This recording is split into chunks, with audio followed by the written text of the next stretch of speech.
Clinton campaign releases additional medical info.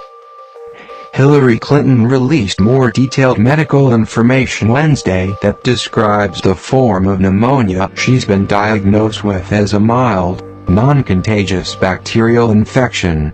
The campaign also released more details about the results of routine lab tests given to the Democratic presidential nominee, such as blood cholesterol levels and her annual mammogram. Clinton has been at her home in Chappaqua, NY, resting since she was recorded leaving a September 11 memorial ceremony on Sunday in New York City, stumbling and being held up by her aides. After receiving a CT scan of her chest on Friday, Clinton was diagnosed with a small right middle-lobe pneumonia, according to a letter released by the campaign from her physician, Dr. Lisa Bardack. Clinton is being treated with the antibiotic Levaquin for 10 days. Sunday's health incident was preceded by internet rumors fanned by conservative websites that the Democratic nominee has broader health issues, a narrative the campaign wants to squash after Clinton spent much of August fundraising in private instead of holding public events. Spokesman Brian Fallon said earlier this week the former Secretary of State has no underlying health condition. Clinton suffers from seasonal allergies that developed into pneumonia, according to her doctor.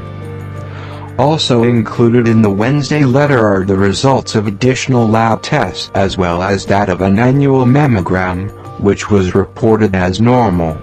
According to Bardack, the remainder of her complete physical exam was normal and she is in excellent mental condition. Bardack added, "She is recovering well with antibiotics and rest. She continues to remain healthy and fit to serve." The campaign also released a health letter on her running mate, Virginia Senator Tim Kaine, written by Dr. Brian P. Monahan, the attending physician of the U.S. Congress, that stated Kaine is in overall excellent health.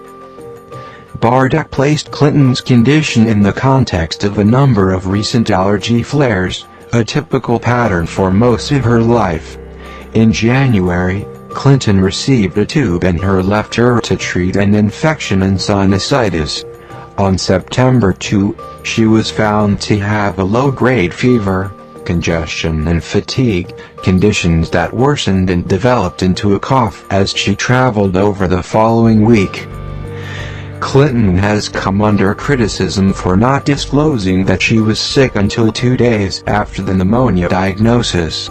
In a Monday night interview on CNN, Clinton said she did not share her condition earlier because she didn't think it was going to be that big a deal and called on the press to hold Donald Trump to the same standard of transparency.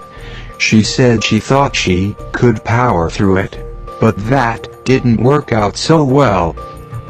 In July 2015, Bardack, an internist in Mount Kisco, NY, said Clinton was healthy and fit to serve, noting the candidate suffered from hypothyroidism and seasonal pollen allergies. Clinton's history of blood clots has been a focus of attention.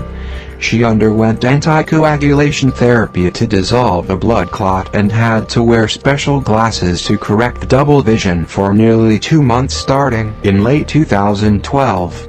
In last year's medical report, Bardack said follow-up exams in 2013 revealed complete resolution of the effects of the concussion as well as total dissolution of the thrombosis. She's had 2 prior blood clots in her leg, once in 1998 and once in 2009. Wednesday's letter said recent testing, in coordination with her hematologist, all within the past month, had come back normal. Trump, meanwhile, on Wednesday discussed records from a physical he had last week during an appearance on the Dr. Oz show, which is set to air Thursday, according to a summary provided by the show. The Republican presidential nominee shared information about the exam just hours after his campaign signaled he would only talk about health matters in a very general sense. Earlier Wednesday, campaign manager Kellyanne Conway told Fox News the results of Trump's exam would be shared publicly this week. The statement from the Oz program also said Trump's physical was performed by Dr. Harold Bornstein, his personal physician, who in a brief letter last year proclaimed the real estate mogul would be the healthiest individual ever elected to the presidency. At 70, Trump would be the oldest candidate ever elected president for the first time. Clinton turned 69 in October, making her just months younger than Ronald Reagan was when he first took office. In her CNN interview earlier this week, Clinton noted that her medical disclosure is in line with what was provided by President Obama and his Republican challenger, Mitt Romney, in 2012. In 2008, Republican Senator John McCain released more than 1,000 pages of medical records to show he was cancer-free and fit to serve as president.